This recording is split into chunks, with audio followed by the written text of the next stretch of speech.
meeting is being recorded right now and starting from now. So if you don't want to have your faces in, please do turn off your cameras if you would like. So let's crack on. If you've got questions throughout the slide or presentation, this is quite an informal meeting today, and so really want you to sort of ask questions. And if there's anything at all you want to know, just put your hand up or use the chat bar. We'll be monitoring it throughout. Okay, so thank you very much for being here first of all, and supporting the service. We really want everyone to be part of the team. I think that's a really key thing to say, so that's great. I'm just going to introduce who we are. So I'm Nick Datani, I'm the Interim Service Clinical Lead. I'm going to hand over to Craig just to introduce yourself. Hi all, I'm Craig Seymour, I'm a GP in Islington, and I've been supporting Nick to get this show on the road. Thank you, Craig. And I don't know if Phil and Tony, you've joined. Yep, hi, I'm Tony Orloff, I'm COO at Islington GP Federation, so running the operationalisation of the service. And Phil won't be joining Nick because she's in the middle of doing some IPC training videoing. Okay, thank you. That's fine. So I'm just going to say what we're going to cover today, and really this is just about the ethos of the service, how it will work, how your roles will fit within it, and the triage process, what support we can provide, and any tips to working in the service, how to document in the notes, the home visiting process, the discharge process, where you can get information, and then we'll be providing some site-specific information today as well. So the induction information, we've got a booklet or a handbook which is available, which will also contain some useful information, and that will be available on Microsoft Teams. So you'll be able to have access to Microsoft Teams to see that document. There's also clinical and operational resources on Microsoft Teams. I don't know if any of you have had a chance to play around and look at that, but it will also have my contact details, my email address, which you should already have, and my number if you need to speak to me as well.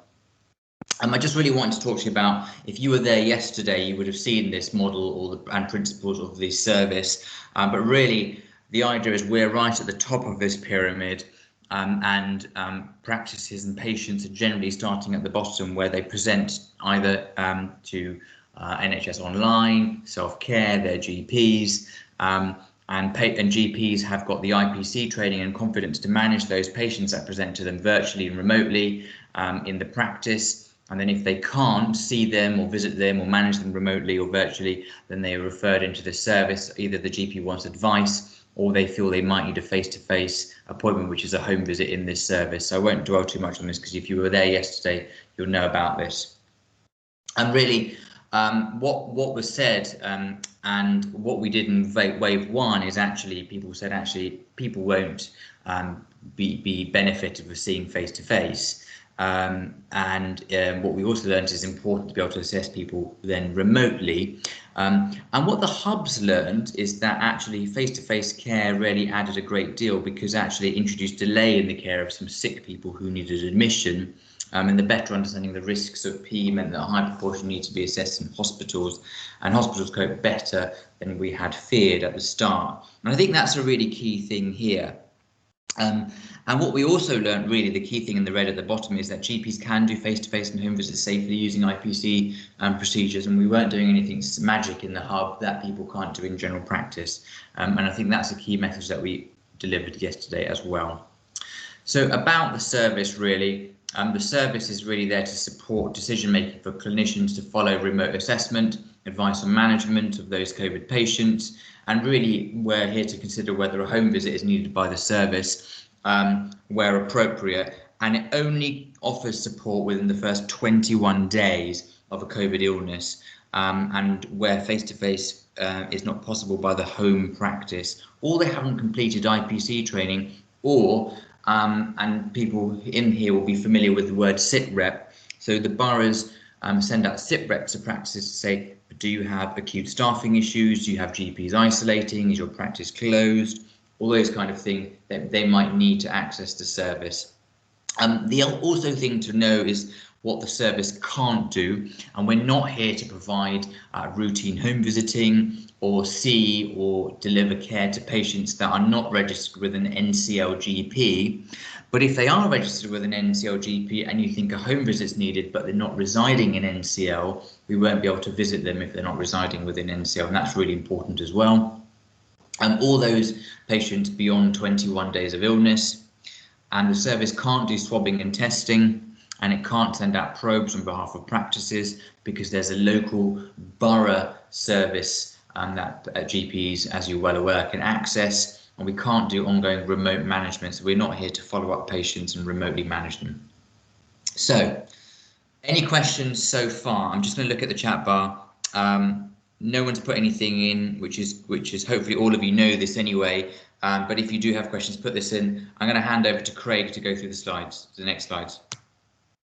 Thanks a lot, all. Just so you let know, I'm currently managing NHS IT issues at the moment, so I'm tethered to my phone. So if everything stops going so well, please let me know. The other bit also about the ethos of the service, I suppose, is that this is a really enabling service. So it's designed to try and enable the decision making and management of our patients within their primary care setting. And also to support our colleagues to be able to gain confidence and competence in managing these patients where possible. We talked about the importance of an effective remote triage, just to clarify what that is. So I mean, it's what we're all doing already, really, but it's the history and an examination of patients remotely through means that we can, and video consult wasn't the holy grail it was promised to be, but you can get respiratory rates, pulse rates, and general sense of how the patient is.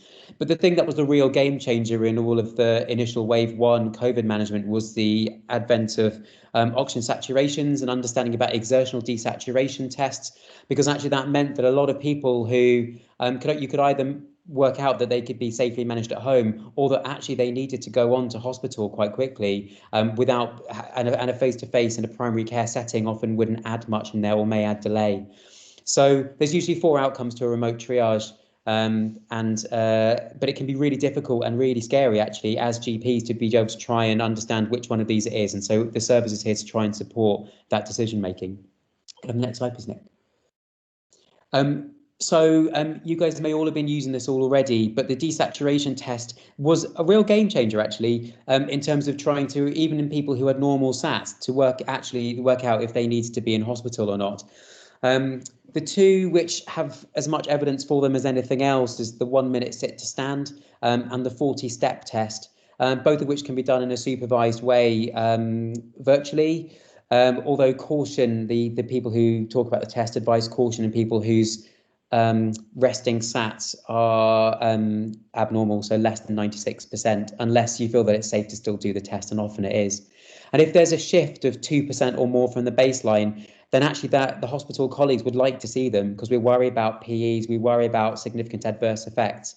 And we all have stories, I think, of people who, from our hubs, who were seen in, people we brought in who were short of breath, or we put a SATs probe on them and they just walked from their car up to the building and their SATs had dropped down to 91, 90%. So that was a real game changer. Next slide, please, Nick. So there's 2 different roles of the 2 different sort of roles within the service, although they overlap massively. The first is the advice and triage clinician. So this is, as we've already talked about, this is about supporting decision making for COVID patients at any stage. And I think those of you who have worked in your local hub services already will appreciate how quickly you build up expertise in this. And a lot of it is actually about knowing where resources are and supporting other people to be able to make calm decisions. So we've got resources and guidance, but the plan is to try and do it in a consistent way so that advice and triage is consistent amongst as many of us as possible. And the idea is to basically build confidence in our colleagues across primary care to be able to manage this remote assessment of patients, and also hopefully to be able to manage and gain confidence in the face-to-face should they require that, because we know that face-to-face care is part of what we do in general practice, and also particularly where continuity is important and avoiding breaks in care, but also to make sure that patients are getting to the hospital quickly without delay where that's indicated. So if we're doing all of the assessments well, if everyone's doing the assessments well, the number of people who actually need to be seen by anyone is pretty small. Next slide, please, Nick. There's also a home visiting GP. So actually where the home practice can't safely deliver a home visit or a face-to-face, but ideally it's in those who've yet to have training or who have significant sort of immediate issues around low staffing due to sickness, rather than because actually people don't feel it's safe or that there's fear, because that's what the IPC training is for, and that's what we need to normalise, seeing all of our patients where we need to see them. It's an episode of care. It's handing it back to the home practice. We don't do ongoing monitoring or management, and the home visiting GP is expected to join in with advice and triage calls if there aren't any home visits as one team. For both, it's all about joining things up, so trying to make sure that there's effective handover back to the practice and anything urgent gets flagged up, and that we are all supportive and educational to each other and to our practices. That's a bit more detail around the shifts. I won't go through it in detail. It's there for you to refer back to, and these resources are going to be in the induction folder on the team site, which also is there where the handbook will be as well. Next slide, please, Nick. So we mentioned a little bit about saturation probes. This is where kind of working at NCL gets fun, because there isn't one service for the whole borough, but there is a service in every borough. The SOPs for all of those are in the folder on Teams, so that if you need to refer to them to help advise the clinicians who are calling, then please do so. Essentially, anyone who's being referred in for someone who may need to be seen, part of their remote assessment needs to be a SAT probe as well, and so they can be supported to do that. There aren't any that's going to be held in the service, but there are some that are held at borough level centrally, and it goes through the SOP how that people can access those. And there will be, ideally, those probes are going to be picked up at the practice by someone who can do that for that patient, but there is a delivery service if that really isn't possible. Next slide, please, Nick. Oh, there you go. I'll pause there. Great. Okay, so I've answered a couple of the questions in the chat bar. One came up about, which is a really important one, I think, about somebody who is registered in living in Harrow but registered with a Barnet practice, because some of the Barnet practices are on the very edge. So as long as that address is the address that the GP they registered with a GP with, that's fine, because actually they're very borderline on the border of Barnet and Harrow, aren't they? But what we're not saying is actually I'm registered with a Camden GP, but I'm staying with my family in St Albans. That's what we're trying to avoid effectively. So if they are very slightly outside the border, because some of the practices in the whole of NCL might have a patient who's just on the edge of the border or the boundary, then that's fine, as long as that's the address that they've got registered with their host GP. That's right, Nick. I suppose just to clarify that, because I think there are some people, we've got practices in Islington who are registering people all over London, and I think that practice wouldn't go visit those patients. So I think where we've got patients who are just over the border, that's fine. But if it feels like an unreasonable distance to travel to visit outside of NCL, then that GP won't be doing that visit either. The home practice probably isn't doing that visit, and nor should we. So it's about using that judgment. Yeah, absolutely. Good to clarify. So I want to talk about the service pathway, and again, I'm not expecting you to see this whole slide, but really it's just about what happens in the modelling, and we're going to talk through this in more detail now, actually. So I'm going to talk about this, but this talks about the GP, the host GP manages the patient virtually or remotely, does the video, the oxygen probe, and then when they decide to refer to the service, what happens.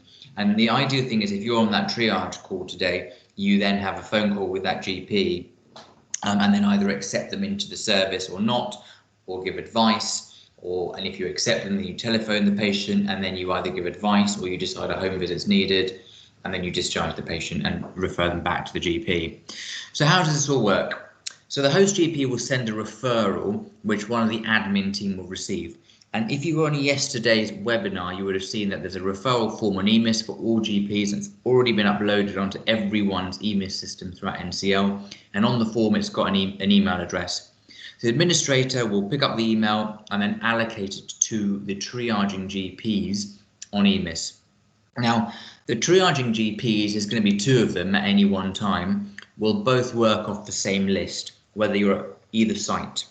And then the times that they'll be added to will be the time that the referral came in. So for example, let's say the referral came in at 11:47, it will be added to the 11:50, they'll round it up to the next time slot. So you know roughly when the clock starts ticking, because the idea is that you try and sort that patient out within 2 hours at the longest. But we're really hoping that actually you'll be able to probably call the GP in the next 10-15 minutes, because it won't be exceptionally busy. Speak to the GP and find out, are they after advice, because actually you can maybe provide with them with some advice, or they want to, they want a second opinion, because some of our colleagues work in single-handed practices, or their partners or colleagues are off sick or isolating. They've got no one to get support from, so they might be able to speak to you for some advice, and then you might give advice, and that might be the end of the call. Or it might mean that you've accepted the patient and you need to then call the patient yourself and speak to them. If it's very busy, the idea is that if the home visiting GPs have got absolutely no visits, they're able to help and support the triage calls. So it could be that actually several days, it could be a whole day, there's no visits whatsoever, and there's just lots of calls. So we would expect the home visiting doctor to pitch in and do some of the calls as well from the base. Okay. Here's the referral form, and you can see the email address there. Now there is a telephone number there, as you can see in bracket. That telephone number is answered by the administrators in the service, and that isn't to say, can I speak to the GP for advice? That's to say, maybe I sent a referral form, I'm just checking you received it, because I've never done this before. Yes, we've got your referral and we're going to allocate it to the GP. That's really what that number's there for. It's also there for you guys, in case you're running late, or there's an issue with your shift, and that will be in your handbook. If absolutely there's some issue, you're running 10 minutes late, just ring that number, let the administrator know that you're running late for the shift. So it's a good number to have in your mobile phones. It is in the handbook, in case you forget. There's also some useful numbers in there, in the handbook, and there's a useful numbers document, but I think that number in particular is good to store on your mobile phones.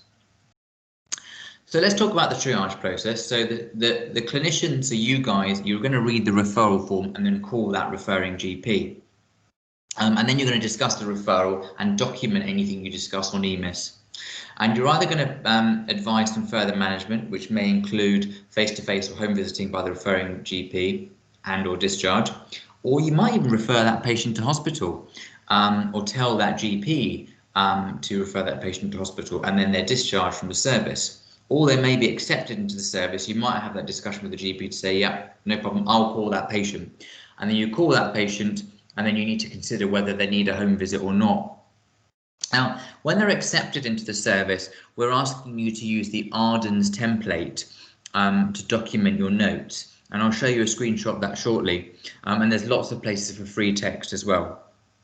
The other thing is that actually hospital or other management may be appropriate, so that's really important that you think about that when and you action that. And if you're booking a home visit, the idea is that you speak to the home visiting GP and have a verbal handover and say, look, I think Mr. Smith needs to go and be seen at home. Are you happy? Do you agree? And then effectively you'll see there'll be a home visit list. And there'll be two home visit lists, one for Finchley and one for Peckwater. And the idea is that if the patient resides in the borough of Barnet and Enfield, the Finchley GP should visit them. And if they reside in the other three, the other GP should visit them. And we'll come back to that in more detail in the next couple of slides. So top trips for triage, Craig's already talked about it. Desaturation test is really important, more than 2% admission. Think about the cytokine storm, which between days 8 and 14. Have a low threshold to think about PEs and pneumonias, particularly if people have rapidly deteriorated. And think about the context. So some patients will be referred or may be referred to the service because they're ill or they're sick, but they might not be suitable for hospital. And that might be because they've got an advanced care plan or a CMC record. We need to really have that in the back of our mind. And the key thing here really is not to be a hero and low threshold for admission for these patients, because we're GPs, they're GPs, we're not consultants, we're not hospitals, we don't have fancy tests, we've got remote assessment. So really, we should be playing safe when we're worried about patients as well. So let's talk about the consultation. So the consultations are all going to be in EMIS community, okay? And if you think someone's got COVID, you should use the suspected coronavirus infection read code that you've probably all been using already. And you're going to open the Ardens template. Now, I've written 20-minute telephone slots for triage, but actually we're probably saying, you know, some could take 30 minutes, some could take 10 minutes. It's really difficult to say, and that's why you're working off one list. Because actually some are going to take longer, some are going to be shorter, and then that's really the key thing there. So, you know, we're being quite flexible because everyone works at different speeds and every patient's going to be so different. But what we have done for home visits is really said we should try and aim to finish everything, including travel, in 60 minutes.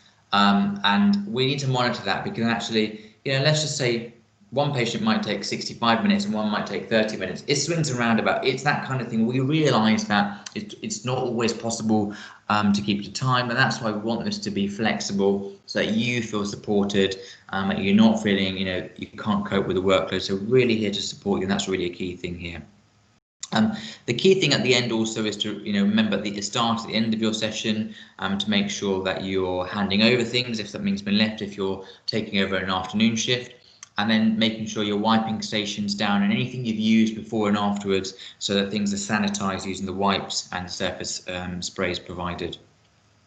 So here's the Ardens templates which you probably used. I'm not going to dwell too much on them, but on the desks we're going to have these screenshots and we're going to highlight a couple of the bits that we think you should fill in on this. So I don't have that here, but you'll have that on the desks on Monday onwards to see what parts of the template you should fill in. But really, the remote clinical assessment is a key tab on this template. The breathlessness bit, the examination or the observations might be appropriate if you're doing a home visit in particular. And then decisions and actions and safety netting. I think that's really, really important that we document that in the notes, especially for medical legal points. The safety netting is really, really vital here, and I'm sure you all know that. I think what we're asking is that you provide clear management plans with guidance at the end of the consultation. You can send information to patients via Accurix, and you should be, you know, filling out a discharge summary, and we'll talk more about how you do that. And you may need to refer people to A&E or call an ambulance, but we're not here to refer people to anything else. So, you know, let's say they say, well, by the way, I've had this, chronic leg pain. I'm waiting to see the vascular surgeon. Can you check that, or can you refer me? We're not here to do that. That needs to go back to the GP. Now, really, the GP should be looking at this discharge summary the next day, or the same day in some cases, once you've completed it. But if you think that actually something's quite urgent, it would be good if you could phone that GP back or the practice back. And if you can't do that and it's really busy, it'd be reasonable to say to the administrator, we've sent the discharge summary and there's something urgent on it. Can somebody at the practice look at that discharge summary today? Here's some things about what if. Now, these scenarios may well happen. So what if you're unable to get hold of the referring GP who's actually sent that referral through? So we're saying if you haven't been able to get through to that GP in 20 minutes, then just start telephone the patient and do a triage, okay? Because actually it may be that GP is really tied up and they may not be free. But and so just get on with the triage call effectively is what we're saying. And I think most of the services currently do that. But what if you're unable to get hold of the patient? And that can happen as well sometimes. So what we're suggesting is that you make 3 attempts and you document the times and the notes. And these attempts should really try to be 10 minutes apart where possible. And then if the patient hasn't answered, we've got a couple of scenarios. So if the service is not busy, you could try again within an hour. But if it is busy, you're probably going to have to discharge the patient back and send a discharge summary. But what's really important is that we alert that GP that we haven't been able to speak to that patient. So either yourself or the administrator should phone the GP practice and let them know that we haven't been able to get through to this patient. We've tried 3 or 4 times. They will need to speak to that patient and take back responsibility of that patient, and then refer back to us if deemed appropriate. So that's really the key thing here. The second thing is, what happens if it gets really busy? Okay, so the 2 triaging GPs will work off one list, and really we're saying 20 to 30 minutes per call. That includes speaking to the GP. But what happens if you think it's getting busy? So if there's more than 2 calls that haven't been actioned and there are no home visits, the home visiting GP should help out with triage.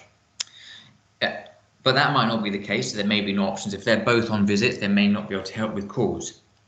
If then there starts to become 4 calls that have not been actioned, or you feel that you're running late, let the administrator know and let me know. And I think that's really key to make sure that you're not feeling overwhelmed and that we're managing workload and the service is safe and operable. Because in the background, if we're hitting capacity, we need to do something about that. And it's also a way for us to manage the service and make sure that things are running smoothly and that you're feeling comfortable. And that's a really key thing here in the service. But always, there'll always be 2 to 4 people at any one shift. And I think always being aware of that is really, really important, that you're not alone and there's always going to be people around to support. Any questions before Craig comes back in? I know, Craig, you've been managing the chat bar. Is there anything that you want to bring up? There's nothing particularly in there which, no, I think we've resolved all of that there. Thanks, Craig. Back to you. Thanks, Nick. So just echoing that last point that Nick made, actually, is that we're learning about the service all the time. We've gone from setting up, those of you involved in setting up your borough services will have known that was hard work, and doing something at NCL level. In fact, this is one of the first things we've done at NCL level, is going to be a learning process for all of us. So if you've got feedback and things that you're learning about and you find out, then please let us know. But also we will need to iterate this service. So please do flag up if things are getting busy or the capacity or the demand. There's so many things that we don't know. Anyway, so a few words on home visiting. I mean, the anticipation is that actually if the remote consulting and the advice and triage bit is going well, then actually the number of people in the home visiting section is going to be pretty small, but we don't know how that's going to work yet. So we're just going to find out. There's an hour for each visit. There's all the suitable kit, and there'll be a driver/chauffeur, depending on how fancy you're feeling, and also all the relevant IT, and there'll be a laptop as well. There will be medications, key things such as inhalers, antibiotics, which we will be able to give. We're going to talk about that in the next slide. And there's 2 bases. Essentially, Finchley Memorial is going to serve Barnet and Enfield, and then the Peckwater is for the other 3 boroughs, which is something to be mindful of for the clinicians doing advice and triage should a home visit need allocating. The last visit will be 6, anticipating that will be 6 till 7, and then the shift finishes at 7:30, which is enough time to get back to base and clean equipment and get things ready, and then finish. There are protocols around infection prevention and control. You just heard that Phil is in the process of filming a video at the moment, which is it goes through how to do the process for 1 person home visiting. So please make sure that you've read the protocol, which is on the team site, and hopefully seen the video if you haven't had the face-to-face training. And please make sure that all equipment comes back at the end of your shift, and there'll be a bit on the team site to help make sure that all the equipment's there and is ticked off so that it's ready for the next person. Next slide, please, Nick. So with medications wise, essentially the only medications that this service should be issuing are the emergency ones that relate to the condition and to the symptoms that you're seeing. So we're anticipating that, and antibiotics, inhalers and steroids are probably, and maybe paracetamol is probably as far as it goes. And these will be in the equipment that the home visiting doctors will carry around with us. You should be EPS enabled with your smart card in case anything else needs to be issued, but we shouldn't be issuing routine medications, repeats, like that shouldn't be appropriate. That should go back to the main GP. There's a process for recording in the notes, so particularly in the EMIS record, please do record it as having been issued by yourself, but do record the medication and batch number. These details are also in the book, and let reception know so they can replace them. Next one, please, Nick. You guys know how to manage cardiac arrests. This was only just to highlight the things that will be different. So just about covering the nose and mouth. Make sure it's chest compressions only. Don't use a pocket mask. and don't really get near the patient. We're hoping that won't. If these kind of things are happening, this is a significant event, and we need to look into if we could have prevented that visit from needing to happen, and whether we could have picked up whether this patient was sicker sooner. But in the absolute unlikely event that happens, that's just a bit of guidance. And there are FFP3 masks in the stock, because I've seen them. Next slide, please, Nick. Oh yeah, so just a brief word on the IPC. So please do make sure that you're familiar with the processes around what the IPC will be, so the infection prevention control procedures are, and there's a protocol for the home visiting. I saw in the chat about scrubs. Please do bring your own scrubs if you can, and then please do take them home and wash your own ones if you can. But there are some which are there. If you do use the ones which are there, please do take them home, wash them, and get them back to us. I'm sorry, I know that's a bit of a faff. You don't need scrubs if you're just doing advice and triage, so there aren't scrubs provided for that. PP, of course, is there, and there's no showers, I'm afraid. I know it's a real shame, but the sites that we found didn't have showers. And you continue wearing the masks between episodes, but actually the visits are probably going to be discreet in episodes, so you may not wish to have a mask on all that time. Next slide, please, Nick. Oh, we're there. All right, pausing. Any points of clarification there? So I think Tony said there are showers at Finchley, but not at Peckwater. But it's probably better that people go home and shower. I think I'm not sure what the facilities are like, and it is a shared shower facility, so not everyone might want to use it. But I think we've covered all the other questions so far. Thank you, Craig. I'm going to talk about the discharge process now. So you finished your consultation, and after you complete the questions, a discharge summary appears. And I'm going to show you some screenshots in a minute, but effectively you're going to select any consultations you want to attach and press save when the discharge summary box appears. And then you're going to go to the document section of the clinical notes on EMIS. You're going to right click on the actual document and press send, and then ensure usual GP is highlighted and ticking the urgent box if it's urgent. And I think that actually this is quite standard in all of the boroughs on the sending bit anyway, so that won't be new to you guys. But this slide is new. So this screenshot here, when you press save on the consultation, this pop-up will appear. And you've got whatever you're doing, if you're triaging, even if you're triaging and then going on to a home visit, everyone should click discharge to discharged. And that's whether you're on a phone and they're being physically discharged with advice, or even if you're discharging them to the home visit, because you as the GP, you as the initial clinician are discharging them completely. Now that's really important. You click only that option. Then you'll get this pop up. And then you should use the care complete in the drop down and make sure it's got the today's date, and make sure you click on create now and then press OK. And then it will ask you two questions which will go at the top of the discharge summary. Is there specific COVID follow-up arrangements required? And are there any other specific GP actions you're asking, for example, follow-up tomorrow? And those two things you pop in, and then you'll go straight onto the discharge summary, which is like a document on EMIS, and then you'll attach your consultation, and you'll save and close that, and then you'll be able to send that in the document section.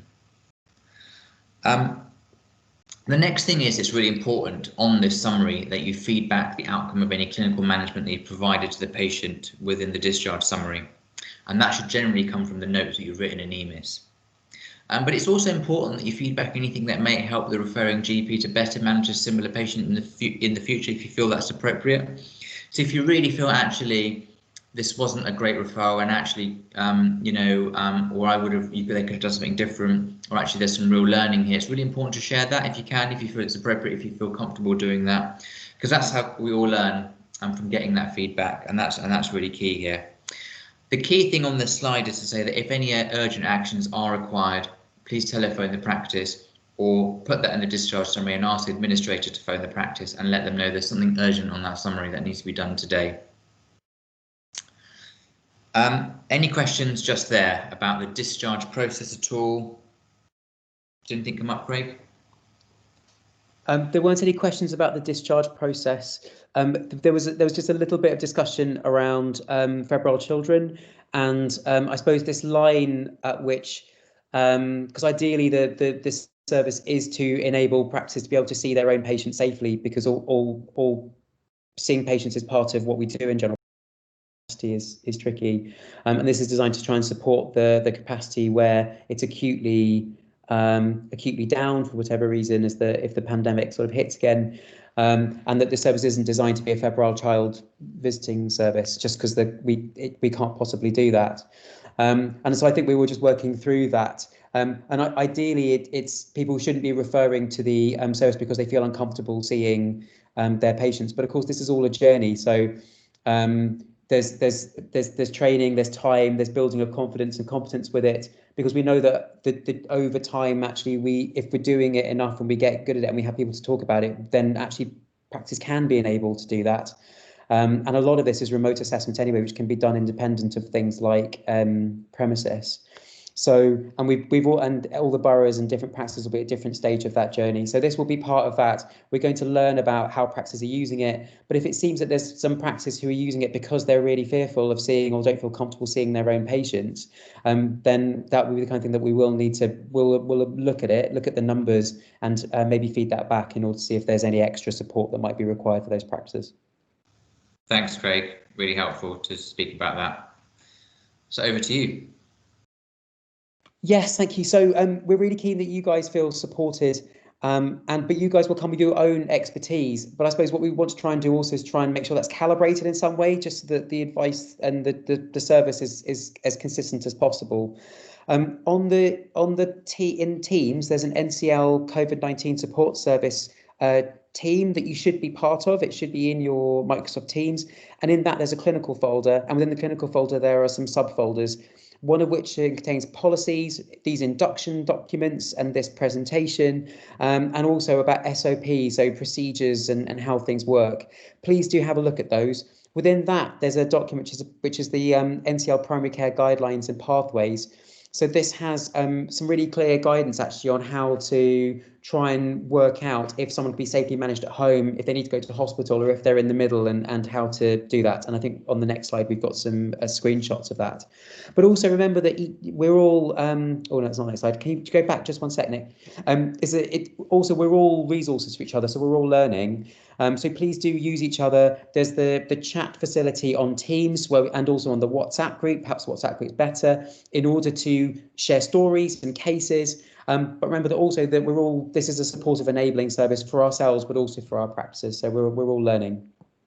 So on the next slide is just a screenshot of where to find the information. The number of options that you'll see will be smaller. So you'll have clinical there on the left, and then in the middle, it's got the resources, and we're populating this all the time.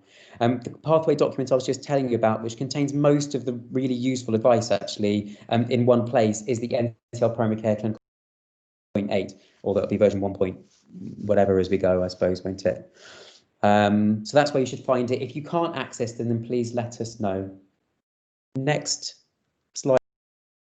I'm not expecting you to read this, but this is an example of one of the flow charts within there, which helps try and guide whether people can be seen or need to go to hospital or stay at home. And a lot of this is around supporting judgment, and this is what we can do to also support our colleagues.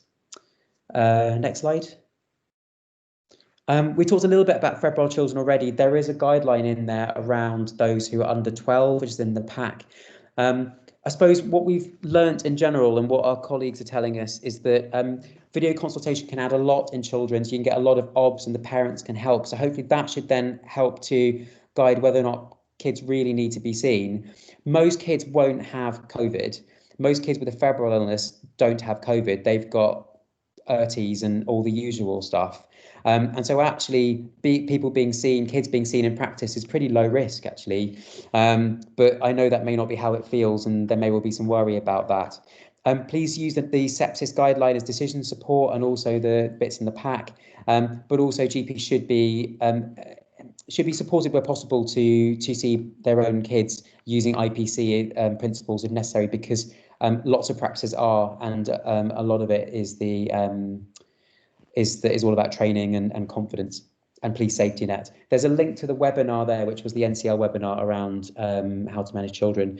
One thing that came up very briefly yesterday was around this cytokine storm sort of complex, really sick kids, which again, I've now forgotten it was, PIMS TS, I think is what it's called. The general theme in that seems to be there are about 150 cases of that worldwide. It's really rare. And from the point of view of us as in general practice, is that those kids are sick. So if you come across a kid that you're worried about or is in any way sick, have a low threshold to discuss with PEDS or advise the GP to discuss with PEDS and to get a specialist assessment rather than it being that particular diagnosis. Thanks, Craig. I think the chat bar's been not too busy, so we're going to continue ahead. Thank you very much. So I'm just going to talk about lines of communication. So we've already talked about the Teams channel, which is already there, and we've shown you the screenshot. And you've also got the WhatsApp. So if you're not in the WhatsApp group, that means I don't have your mobile number. So please could you email it to me if you want to be part of the WhatsApp group. And I know that sometimes that can be quite quick and easy to bounce things around, but you can of course use the Teams channel because that's got a chat function as well if you would like. I want to talk about IT now. Clinicians will either have a generic Windows login if you're at Peckwater or individual Windows logins if you're at Finchley, and that's just to do with the different types of computers that we've got. You'll all have an individual EMIS login, and that's one for whether you're at Peckwater or Finchley, so it'll be the same EMIS login. But you remember to set up your password recovery. So when you log in for the first time, it will ask you, once you're logged into EMIS, to set your mobile number, your date of birth, and a security word, which is often like your mother's maiden name or something like that. So if you forget your EMIS password, you can reset it yourself. And all of you will have access to Accurix. Now, sometimes your Accurix might not be synced to this new version of EMIS, so you might have to, for the first few times, use the website version. So just accurix.com, then you can just log in normally and use the web version. And it's really important you bring your smart card to all of the sessions. And on the first time you log into EMIS, it will say to you your smart card is not synchronized. And as soon as you log in, a yellow bar at the top will appear which says click here to complete EMIS smart card synchronization. You click here and it will then ask you to enter your PIN code from your smart card, and then it will say your smart card is successfully synchronized. So we've done the behind the scenes bit. You've just got to confirm that synchronization when you log in for the first time, and you'll also need to change your EMIS password. If you're working in the first week, you will have already received your EMIS and Windows login. If you're not working on the first week, we're getting your login details together and ready to send out to you. So you'll get them definitely well before your shift starts, so don't worry about that. Okay, and the telephone service really is going to be do through Horizon, and there is a how-to guide on how to use the telephone service. It's really simple. If you've used a soft phone service in your own practice, some practices across NCL have Exxon, for example. It's quite similar to that. So the dial pad's on your screen, you've got a handset, and it all works through the computer, and it's quite slick actually. I want to talk about the two sites, so Finchley and Peckwater. So here's the address. Parking, you can park at both sites, absolutely fine, no problem. But the reporting instructions are slightly different depending on which site you're coming to. So if you're going to Finchley and you're in the morning shift, go to the reception or information desk and ask for a swipe card, and you'll need to sign that out with your name and number. But if you're in and then you need to go up to the room. The room is located on level 2 and it's room 18.0101. If you've got no idea and you think you're going to get lost, security will be very happy to accompany you and show you the room for the first time. The other thing is, if you're in the afternoon shift, then you should go straight up to the room and then take the smart card from the AM shift, and then you need to sign that back in at the end of the day. And it's really important you don't leave with the swipe card. We've only got 3. And we don't want to sort of have to cancel them and reissue them and all these kind of problems, or say to them, we've run out of smart cards.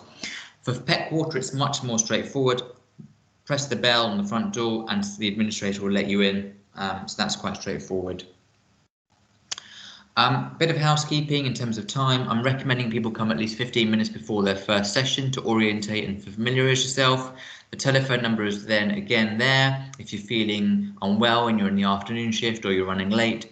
But if you're feeling unwell and you're in the morning shift, then please email the ncl.covid@nhs.net and somebody will look at that before 9 AM every day.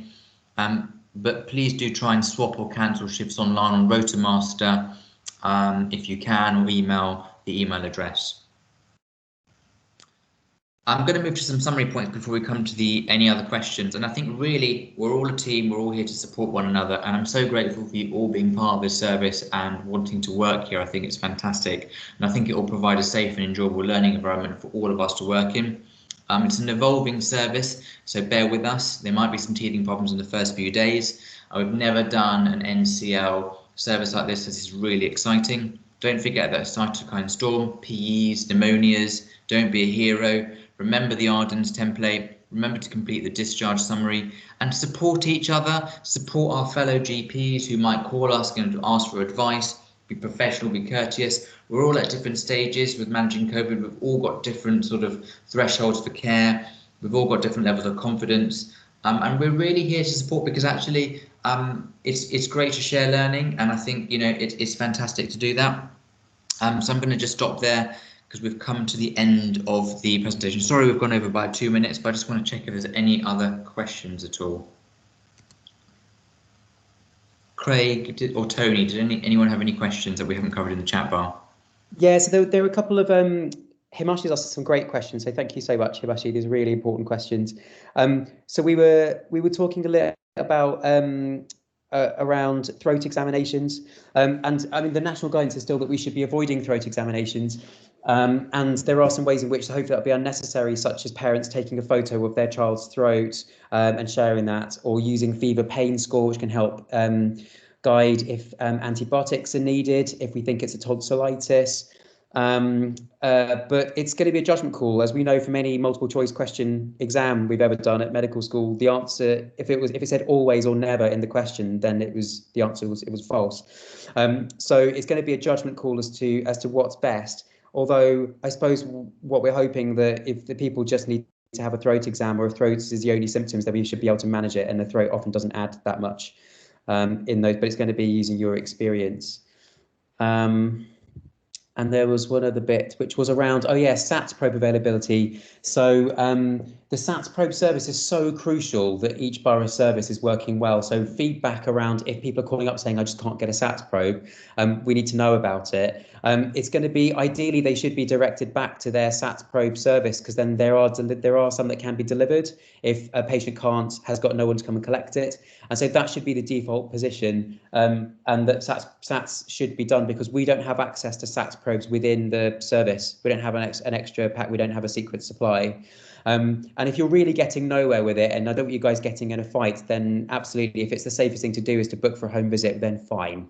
But please do let us know if that's the trend, or if that's happening, because we need to address if there's any flaws or things that aren't working in the system, because it is just so new, and we do have five even, or maybe even 6 sort of moving parts around that.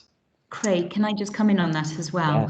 Yeah. So each borough has its own SATS probe delivery service that is running during core GP hours. So we expect that it should be running certainly from 9 through until 6:30 ideally. Each borough has a supply of SATS probes that have been bought centrally by us through NCL, and they've been given to all the federations to distribute to all the practices. So every practice should have SATS probes. I think what we're hoping is that these will have got through, and every practice will have them. I think it's, as Craig just said, it's about making a judgment call if they don't. But what would be helpful is if you let us know very quickly if you find out that there is a practice that doesn't, so that we can then pick this up directly with the federation to make sure that they then get the probes out to that practice, because this service is absolutely dependent on the SATS probe delivery service happening locally. Thank you, that's really, really helpful. Are there any other questions from anybody? So just come off mute if you want to ask something, put your hand up, use the chat bar. We really want to answer those. But of course, if some of you don't have those questions and they may come up on the weekend, we can bounce them across. Do have a look at all the resources we've got on the Teams. If you can't access it for some reason, just let us know. Download them to your phone if you've got Teams app on your phone as well. So feel free to contact us to ask us questions. I can't see any hands up or anything else from the chat bar, so I'm going to take that as hopefully we've answered most of your questions. Does anyone else want to add anything else at all before we finish? In that case, I just want to say thank you again so much for joining us this afternoon, and really nice to meet you all, and have a fantastic weekend, and we'll see you next week. Yeah, Thanks me very too. much, Thanks for everyone. being part of this. We're all going to learn about this together, and we're so welcome. We're so grateful to have all of your experience of all of your different services and experience within this service to help us learn. So thanks all, and meet you all next week. Thank you, everyone. Take care. Thanks, Mutaza. Bye all.